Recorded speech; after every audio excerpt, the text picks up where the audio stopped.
Hi guys. Alright, so what a weird week, weird weekend, weird start to the week. It is just weird. It's very strange. If I am not focused through Ouija boot camp, which I am trying my hardest, it's because that I just recently found out that I am ADD and I won't take those medications that they want to give me. They want to give me Vyvanse or Vivance or Vyvanse, and doing a lot of research behind Vyvanse. It's literally legal cocaine, and I don't want that in my body. So I'm going to do an alternative. So I'm going to try Enfeterol, which is a natural supplement, and then I'm going to try True Focus from now, which is really great. They have great herbs, great supplements. So that's the reason if I'm kind of like just off, I can't really get my thoughts going, and I've stopped Pratam. It's weird. So anyways, so how are we doing in Ouija Boot Camp? You guys are doing so good. I think you're doing really good. Your essays that you wrote are golden. So if I just write golden in an email to your essay, it's because I don't have any words. You already know. You've done. You guys are actually jumping in and doing your sessions. Reenactment. Here's the thing about reenactment. Okay.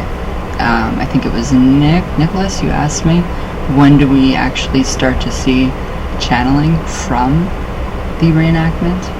Go back and read what you've jotted down, your notes. You're channeling already. You're already channeling. So, and actually, I dug up my college book on psychology.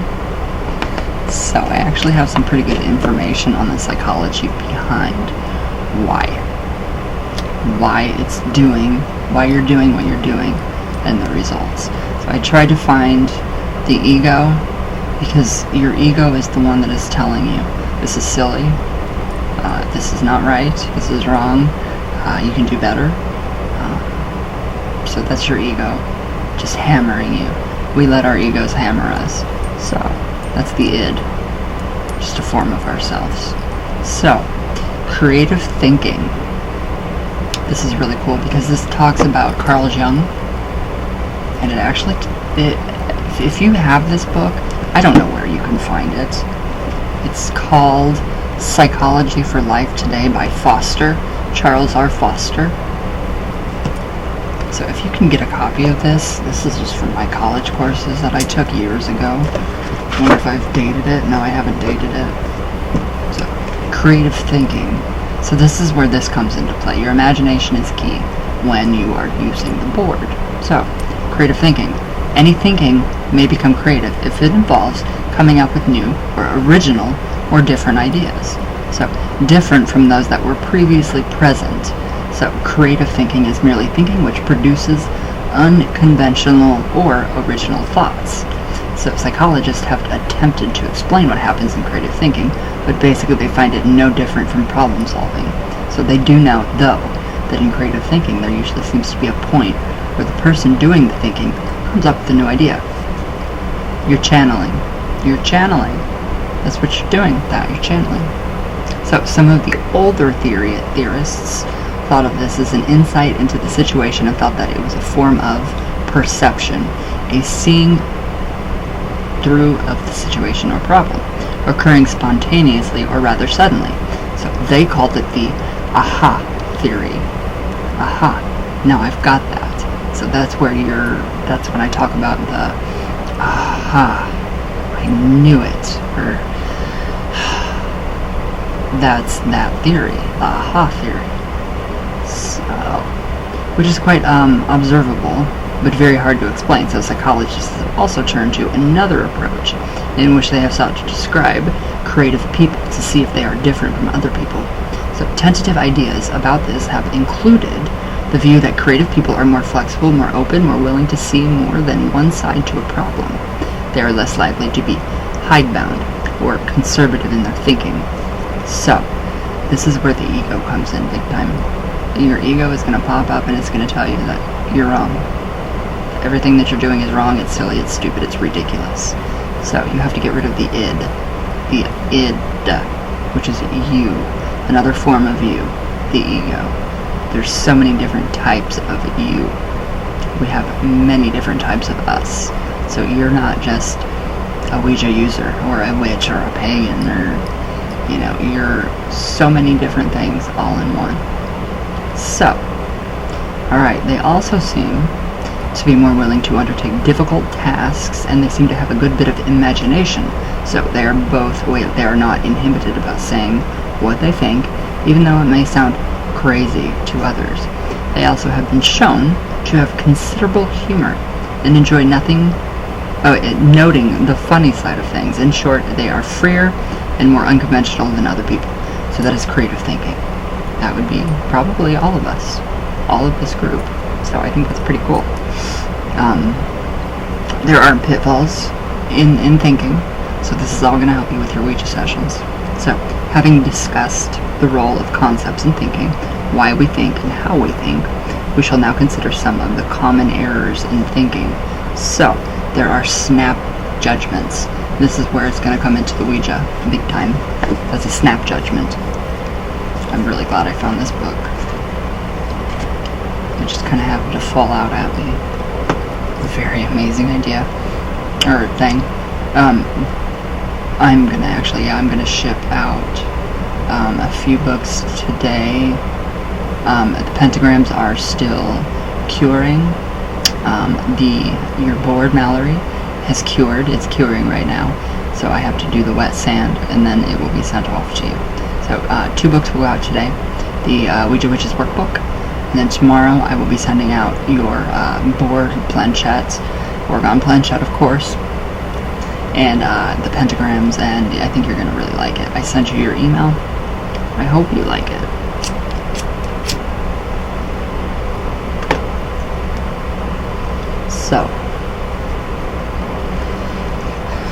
So snap judgment is a pitfall in thinking.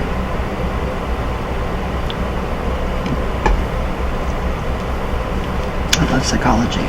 So, alright, one thing which ought to be mentioned, especially this discussion of reasoning and thinking, is the matter of hasty judgments or conclusions. So if we jump to conclusions, the chances are that we are going to do very little thinking. So people have been arrested and put in jail because policemen jump to conclusions about their possible connection with a crime. A person might just happen to be at the scene of the crime, and because of that, he's a suspect, or having a part in it. So many persons have been disappointed in buying a used car because they jumped to that conclusion that it was a good buy, since it had a good paint job and looked okay. So, it is possible to get on a wrong train in a busy railroad station by jumping to the conclusion that the train which arrives at a certain time is the one expected. It could be a previously scheduled train which is late. Think about all of this in connection to, reenactment with the board. So think about all of this in connection with the board, and how you are thinking when you're on it, when you're using it, all of that. So occasionally we face problems where we have to make instantaneous or immediate decisions. In these situations, we have to think and think fast and hope that we get the right solution. But in most situations in life, we are under no such pressure. If we learn to take time to think, we probably live more efficiently and more happily. An educated man or woman will abhor the hasty decision of the crowd and will react against the hurry-up plea of the emotional orator. The desirable attitude of thinking instead of acting on hunches comes from experience and study. So, keep that all in mind when you're doing your magical workings, any kind of working, Ouija work, all of it, your spiritual work. This really helps. This has helped me tremendously. So, failing to get the facts right. We can't do good thinking if the facts that we are using are wrong. So this requires accurate checking of information and testing. That is why we test the spirits. We use our inner God-given discernment to discern, okay, are they telling the truth? Are they not telling the truth? Which is why we test them. Pretty interesting. It's very interesting.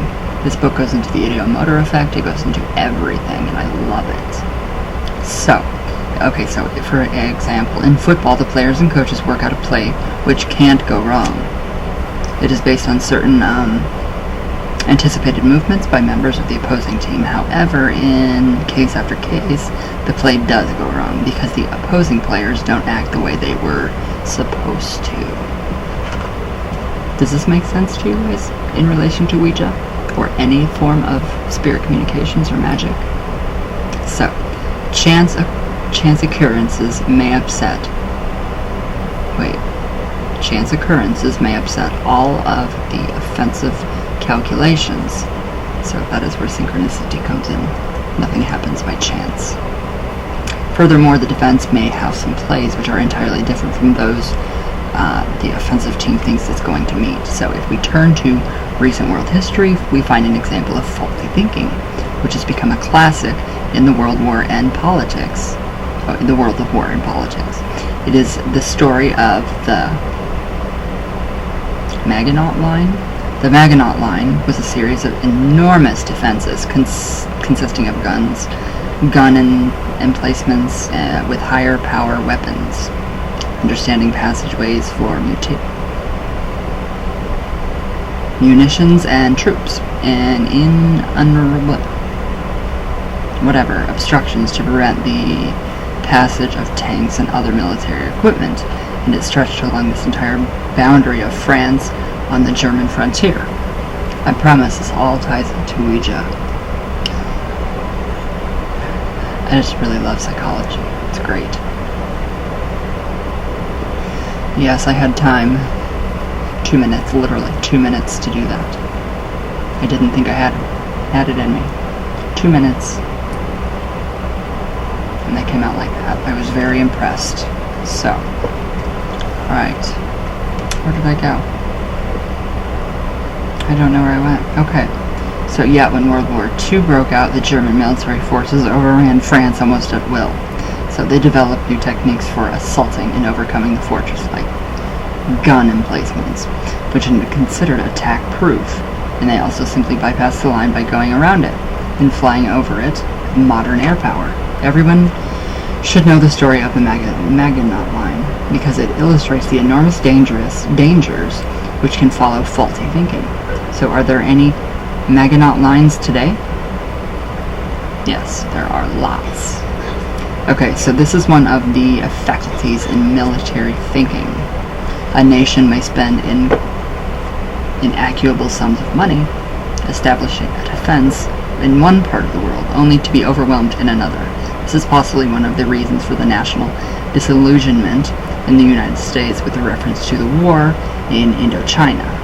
Instead of helping to protect against communism, it may have actually weakened national defense, if not in a physical sense, certainly in a moral one.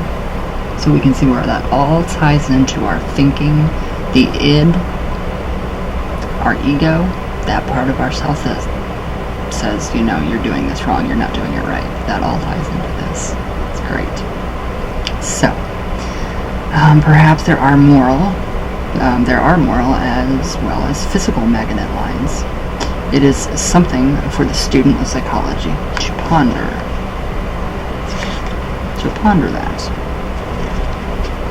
Okay, so now we have wishful thinking. So, take this into consideration as well. I really like this. Alright, wishful thinking. Students will hear occasionally and read references to what is sometimes called wishful thinking. By wishful thinking, we mean the kind of thinking which leads us to a certain conclusion, because that is the conclusion we would like. So the psychology of this is very definite. The person who has a very strong prejudice in favor of a certain point of view may hold this prejudice so intensely that no matter what all the facts may be, he or she thinks that they support his or her viewpoint. So, a high school student may be so anxious for his own high school basketball team to have a successful season that he thinks the team is better than it actually is. His wishful thinking may lead him to make statements about the abilities of the team which are far out of line with the facts. So what is more likely? He is apt to think that an opposing team is actually weaker than his, and this is actually, that can come in better. You can actually manifest this. So wishful thinking is very good, but don't, expect like literal miracles, like poof, you're gonna like teleport. Like you're gonna teleport somewhere. So, that's wishful thinking. That's big time wishful thinking.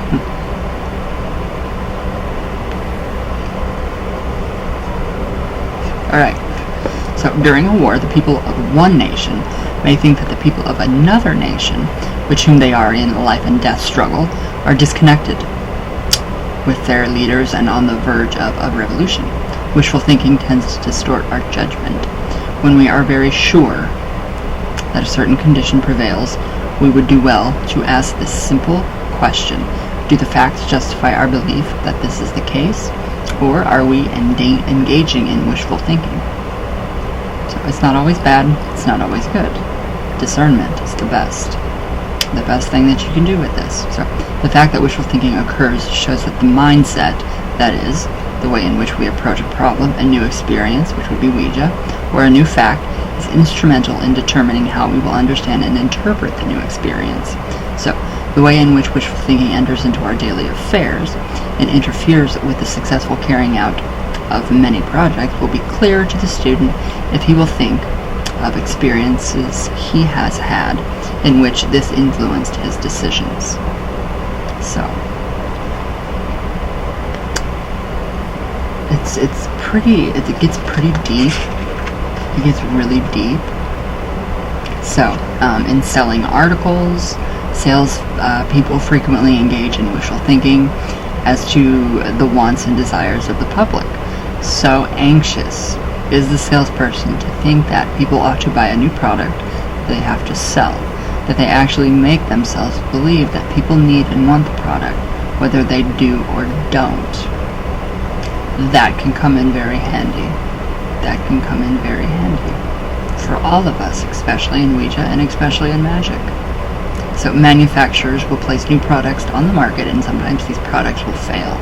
Wishful thinking have led the manufacturer to think that the public wanted something it really had no interest in. So this is where we go back and if we have somebody that we can confirm or validate what we're getting through the board, this is where that comes in. So discernment. If you really unsure about what you're doing and who you're talking to, luckily, Nick, you have your grandma. Just go back and you can say, hey, did you call him Opa? I love that. Did Opa really say this? Would he really think like this? That's the good thing. That's the good thing. So, a teacher may be so interested in a particular subject that he or she thinks everyone ought to study that subject.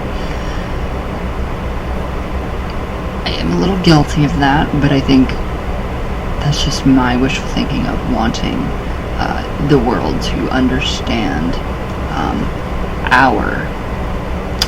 our views, which doesn't always happen. So that's my wishful thinking. So wishful thinking without actual reference to the needs and wants of the students cause a subject or topic to be made a part of the school curriculum. Is this making sense to you guys? Newspaper editors and publishers indulge in wishful thinking about the importance of editorials. The editor is apt to wish that the public would read his editorials so much that he continues to devote pages to them and to pour himself into writing them, despite the fact that the actual studies have shown that the editorial page to be one of the last read parts of the newspaper, which is very sad. So in this case, however, it would be erroneous to jump to the conclusion that the newspaper ought not to have editorial pages, because even though a small percentage of the reading public reads the editorials, So that group may be an important group. Furthermore, the editorial may have indirect value. So indirect value. We have an undertone, so that is going to help. Indirect value in strengthening the general quality of the newspaper. So, what does that tell you about Ouija? Anything? Anything at all? Think. So, which would be lost if it were omitted. So, it is important that the editorial, he keeps pouring his passion into what he is doing. It's very important. He may not know that his editorial page just kind of strengthens his entire paper. It may actually be a very good thing for the paper, just like this says. So, okay, the student will ask himself or herself this question: how can I check this tendency to indulge in wishful thinking? There is only one way in which the answer may be given: by realizing that wishful thinking does not occur frequently, and by learning to be on the lookout for it in one's own experience. So, if we are aware of the fact that wishful thinking is indulged in, even by good thinkers, we may more readily catch ourselves when we are indulging in the weakness. It's not always a weakness. Therefore, there is no guarantee that we shall not engage in wishful thinking, because the strength of our wish is so great sometimes that it clouds our own perspective and discernment. Yet an awareness of the nature of this tendency can definitely help us to reduce the number of occasions on which we are misled. So this brings me back to the original topic. So, discernment and the id, your ego, that part of yourself that is saying, this is stupid, this is, not right, you're making this up yourself. No, you're not. You're channeling. So here's some suggestions to help you. 1. Make sure you know what the problem is. 2. Analyze it to determine what it involves. Make a note either in writing or mentally of the various parts of the problem. 3. Begin to search for the information which might have a bearing on the solution. 4. Decide which information or the information available is most likely to help you in your search for the answers. 5. Formulate a tentative solution based on what you have considered up to this point. 6. Take your tentative solution and test it. Try it out for size. See how it stands up under possible objections. 7. State your solution as best you can. So, this is very important in Ouija. Very important in Ouija. So, in general, here's the conclusion of this. So, 1. Learn how to look up information, become familiar with possible sources, get acquainted with a good library somewhere. So that would be having somebody to validate your sessions for you, or somebody to validate that you are not just making this all up, that this is actually channeling. So 2, learn how to organize and record your information.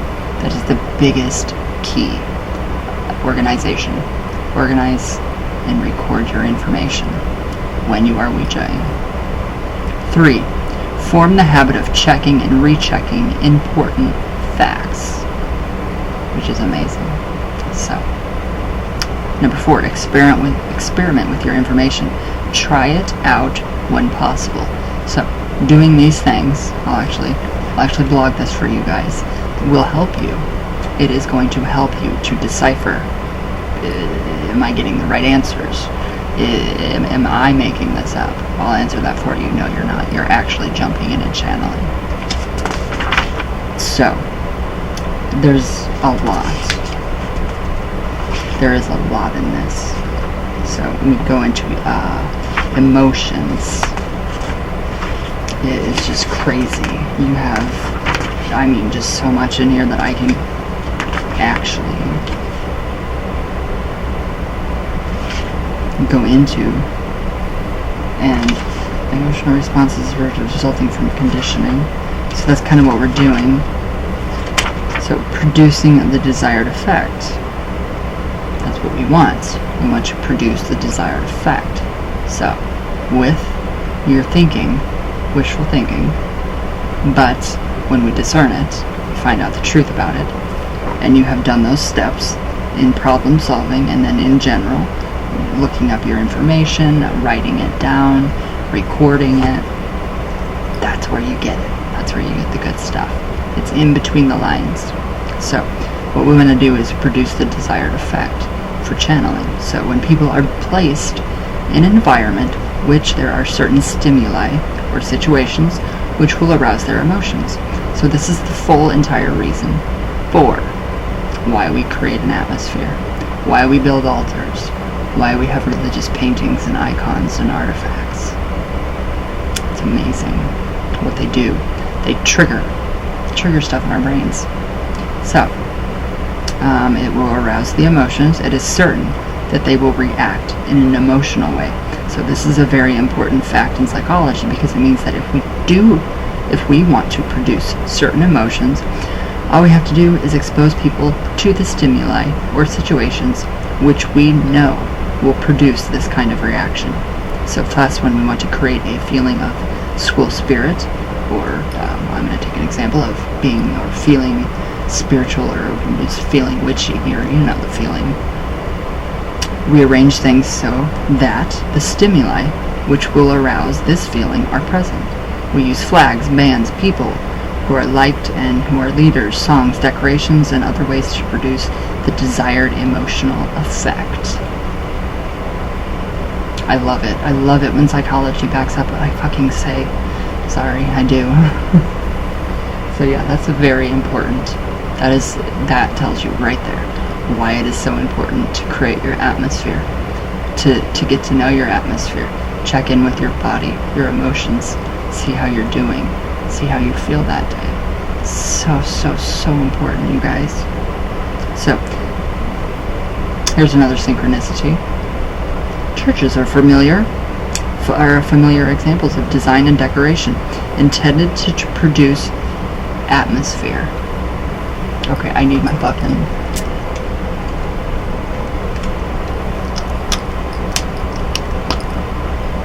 permanent, or my little highlighter thing. Yeah, I actually broke down and bought one. So producing the desired effect. So churches are familiar of design and decoration intended to produce atmosphere, a feeling of security, quiet, peace, and holiness. That is what that is doing. So, Europe's cathedrals have been known for centuries as marvelous architectural expressions of religious feeling. The church, with its people, its stained glass windows, its flickering candles, or subdued lighting, suggests a mood of meditation and surrounds us with many stimuli likely to arouse the spirit of worship and prayer. So, we have psychology backing up. Why? Why do we need all this stuff? What do we need it for? Why do we do it? So we can get triggered in our brain, so our transmitters actually produce what we want, our desired outcome, or our desired effect. So, I thought that was pretty freaking amazing right there. So yes. Okay. So it's flickering candles or subdued lighting suggests a mood of meditation and surrounds us with many stimuli likely to arouse the spirit of prayer and worship. So, the midway of a carnival or circus offers another example of the part played by stimuli in arousing feeling. The pictures, the clowns, the dancing girls, and the colors are intended to arouse a carnival spirit in the people who wish to visit the circus or the carnival. So frequently, when meeting or an assembly which was supposed to arouse community spirit has failed to do so, we will find that the people in charge of the meeting have made no attempt whatsoever to set the stage in such a way as to arouse the emotional responses desired. That is, the person responsible for the meeting have given no thought to the psychology of the emotions and how such information can be used to our advantage. Successful meetings. Okay, Here we go, right here. Successful meetings are planned in advance. What does that sound like? Planning our Ouija sessions. Okay, and attention is given to the decorations, furniture, arrangements, platforms, setting, etc. in effort to stimulate the hoped for emotional responses from the audience. So you're doing that for you and the spirits. So literally, the stimuli attracts them too. We attract them, our light. You guys get it? I love psychology. I could sit here and literally read this entire book to you guys for the rest of the day. So, in the United States, an effort is made at the national political conventions to arouse a feeling of enthusiasm by colorful displays, pictures, banners, and balloons. Perhaps the most unusual example in modern times of the use of conditioned stimuli is to create mood occurred during the Hitler regime in Germany, when gatherings as many as 200,000 people were staged at a vast stadium in Nuremberg. Using flags, searchlights, floodlighting, and other devices, it was possible to create a surge of patriotic feeling, which the Nazi Party used to great advantage in enlisting the support of the German people, especially the young, in its cause. So there are examples of arranging things so as to present certain kinds of stimuli for the deliberate purpose of arousing particular emotions and responses. So the other side of the matter is that when we want to avoid certain kinds of reactions, we avoid certain kinds of stimuli. So when we want to avoid making people sad or angry, we keep away from the stimuli, which we know will lead to these responses. An occasion which is to be happy and cheerful calls for care in eliminating the conditions which usually produce the opposite results. Parties, for example, are seldom held in auditoriums or rooms designed for more solemn occasions, such as chapels or churches. The place where an activity is to be held is important. The various keys of controlling emotional responses and of working toward emotional maturity will be discussed in the next chapter. So I really think that's pretty dead on with what we've actually been doing, the desired effect. So here's something that also we could do. I did to give you guys a little assignment today, just a little assignment. So it's on Patreon. So something we can do all together. If you want, you don't have to do this. 1. Think of a meeting, sports occasion, a celebration, or other event which gives an emotional quality by planning. What methods were used to present or suggest stimuli capable of producing the desired emotional results? Be specific and show the relationship between the details and the tone of the meeting or occasion. Number 2. Describe a meeting or other occasion which was not particularly successful, due, at least in part, to lack of attention to planning of this type. I really like this. I really like this subject right here. Something to do. 1. Number 2. I will blog this. So, here's questions for study. So, number 1. Find some pictures which seem to portray various kinds of emotion. Tell why you think they do. So that was written wrong. 2. Can facial expressions and attitudes portray emotions, even though the person does not really feel them? Explain. 3. Describe situations in which it is permissible to express some emotions but not others. 4. Give any illustration of how the physical condition of the individual affects his emotional behavior. 5. Analyze the various kinds of emotions which you have felt in one day. 6. Make a list of various ways in which people react under emotional stress, such as an incident which can under emotional stress, such as an incident which produces anger. So in how many different ways can a person show anger? So, 7. Give an example of the performance of some outstanding feat by someone under the influence of an emotion such as fear. So 8, try to write a description of exactly how you feel under some kind of emotional excitement. Okay, so number 8. I think number 8 is perfect. So try to write a description of exactly how you feel under some kind of emotional excitement. That would be the board. So you can do that. You don't have to. This is just to help you guys. Number 9. Select a passage from a story, novel, or play which successfully arouses emotions on the part of a reader. Try to pick out the words, expressions, or ideas in that passage which are most emotion arousing. Tell me why they have this effect. So number 9, I want you guys, Ouija boot campers, I want you to do this for me. You guys have my Ouija pop book. I want you guys to do this one for me.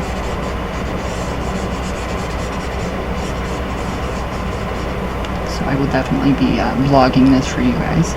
So I want you to, first, I want you to try to write a description of exactly how you feel under some kind of emotional excitement, which would be spiritual. Ouija, that, whatever emotions you get when you Ouija. And then number 9, I want you, Ouija boot campers, Nicholas and Mallory, I want you to select a passage from my book, Ouija Pop, which successfully arouses emotions on the part of a reader, so in the part of you.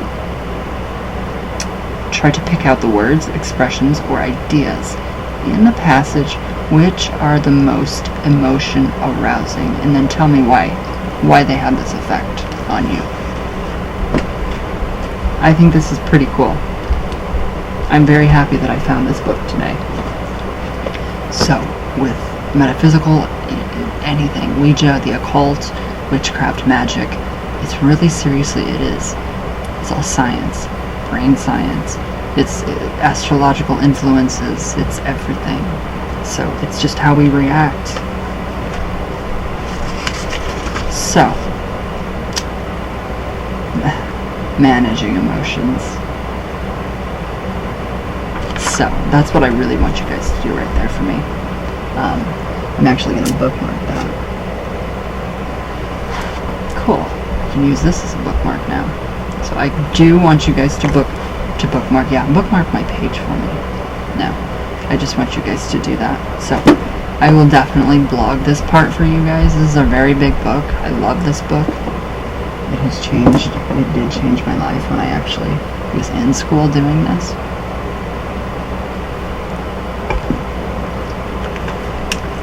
So it's just gonna kind of help you guys. So I'm very, very excited about this. Very excited.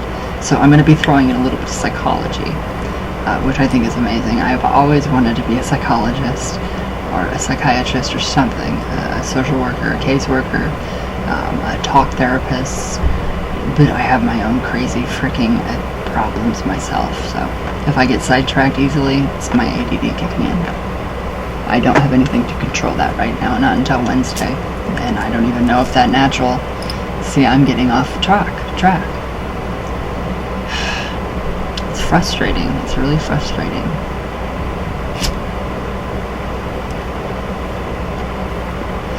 But yes, I think it'll be perfect, it'll be amazing, and so, yeah, I don't know what else to say. I can't focus, I can't think clearly, and so I'm trying to get everybody's everything ready, and it's hard. It's very hard. So yes, I gave you one assignment, so this assignment will be the 4th.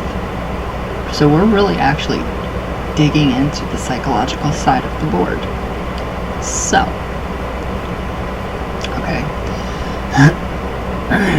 When, Nick, you asked me, what did you ask me?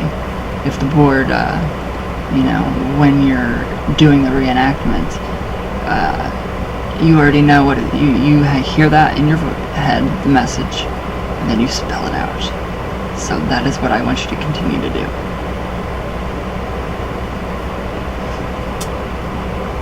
So placing pictures of your Opa or of our whoever we're contacting gets it going, stimulates us. So that's incredible. I think that is one incredible way of doing things. I really do. Pretty happy with this. So my Ouija book, Ouija Pop, the revised edition, just shipped, so it won't be here for a couple more days, probably this week, so they'll ship that out to you guys. I still have to order more bottles for oils for you guys, for the Ouija Pop oil, and for the manifestation oil for you. Oh, I have one left, so I can definitely, for Mallory, I can do the manifestation oil for you and the Ouija Pop oil for you too. So your board is finished.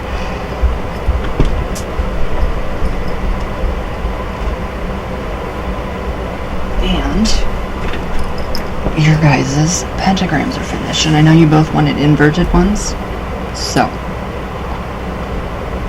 these have been painted very nicely. Black. All black. So I can invert them. And I will for you.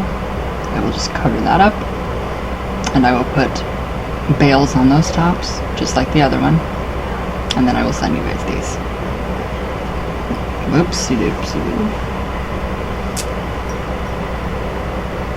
Alright, now for your board, I still have to cure. Well, it's still curing. It takes a while. It actually does take quite a while to cure. So this is your board. So I still have to do the edges. I have to rough sand the edges. So you have your chaos sphere. It's actually really nice. And that is a blue, I don't know how to explain that color to you. It's a very dark blue. And it's kinda sparkly, it's kinda not. So you can see how those turn colors. It looks like it's pink, it's not pink, and then it looks like it's purple. There it looks really pink, but it's actually red. It's actually a red glitter, like right there. Very shiny. So yes, I love this board. I think it's amazing. I really am impressed with how they're coming out. And once you get it, I know you can't see it on the camera. It's almost as if it is 3D. So you have your letters literally popping out at you, which you can't really see through the camera. So yes, I'm very happy with this. For your planchette, I will do the Oregon planchette for you, definitely. So what I'm thinking is the Oregon planchette is, it's gonna attract. We're going to get more out of that. We're going to get more out of our sessions with Oregon. That's my way of thinking. So, very cool. Very neat. So, but yeah, I am definitely going to blog this for you guys, so you guys can actually really get into from psychology today. So you guys can really get into psychology and the psychology of the board and spirit communications. So hopefully this works, hopefully it helps you guys, hopefully these little tips and tricks are a lot better. So yeah, alright guys, I think that's it for today. So, gotta feed my ancestors, well, coffee for Gani.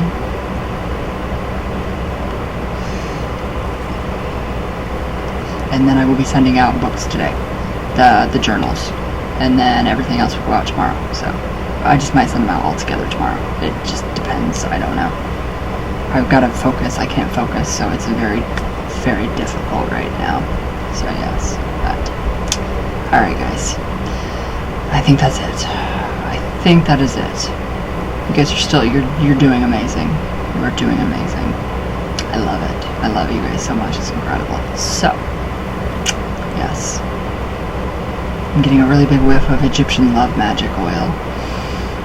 Oh my god, it smells so good. Okay, anyways, see, I'm getting too distracted, so I'm just gonna shut up. So, yes, I hope you guys like your stuff. It should be here today, let me know. show me pictures. I want to see pictures of your stuff. It's exciting. So, alright guys, I love you all very much with all my heart. All the way from Venus, all the way back down. And I will see you all tomorrow. Definitely tomorrow. So, alright guys, thank you guys for watching. I love you all very, very much. And happy Ouija-ing.